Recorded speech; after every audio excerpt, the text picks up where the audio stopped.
Despite the scoreline, the Champions League final was indeed enthralling watch. Manchester City picked up their first ever Champions League final in wonderful circumstances, beating Inter Milan 1-0. So I'm here to give you little stats and breakdowns from that particular game and some records that have been broken. Now, I'd like to start from the back. John Stones completed all 6 of his dribbles against Inter Milan, and that is the first, or actually that's the most dribbles any player has completed in the Champions League final since 2015. And guess who did it in 2015? Of course, Messi. He completed 11 dribbles against Manchester United. So that performance from Stones was magical. Ruben Dias won all of his duels, all the duels he contested. He won every single one of them and became only the second defender to do that since Sergio Ramos. Now, Manchester City as a whole, winning that treble, they became it's just the 10th time in history that a treble has been completed in Europe, and they became the second English team, I believe, to do that as well. Now, England have also provided the most Champions League winners in 6. So the next time somebody says England is the most difficult league in Europe, he might have this as a point to prove. No team has produced more individual winners of the Champions League. Now, England have 6.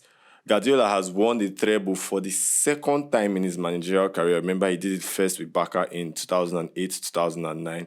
And then Manchester City have become the first team since Manchester United again. Seems like they're just smashing all their neighbors' record to go a full Champions League season unbeaten. Yeah, normally you can lose one leg but still win the tie. But Manchester City went the full tie, group stages, knockout stages unbeaten, and won the Champions League. And Manchester City have now scored 100+ goals in 3 seasons under Pep. 3+ seasons rather. That is a really staggering thing to do. That means every season goals keep coming for them.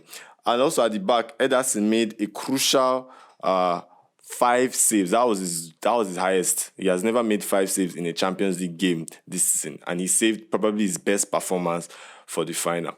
And Rodri, who was the man of the moment, he scored the match-winning goal to take his claim as probably the best defensive midfielder in the game right now. He finished.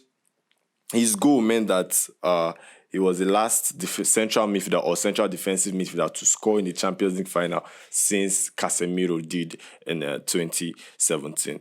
And finally, Ilkay Gundogan captained Manchester City to the title, becoming the first German to captain a non-German team to win the Champions League.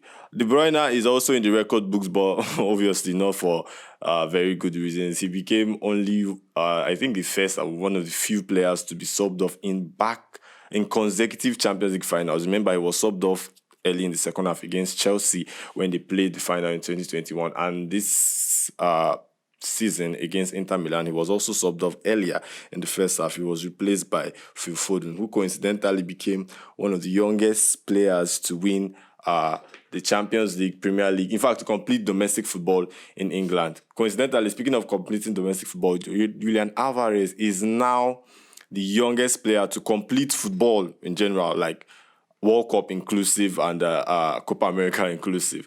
So that's it for stats for Manchester City and their wonderful achievements. Now, does this mean that somebody in Manchester City, probably Erling Haaland or Kevin De Bruyne, deserves to usurp probably the forerunner Lionel Messi for the Ballon d'Or? We'll talk about that the next time.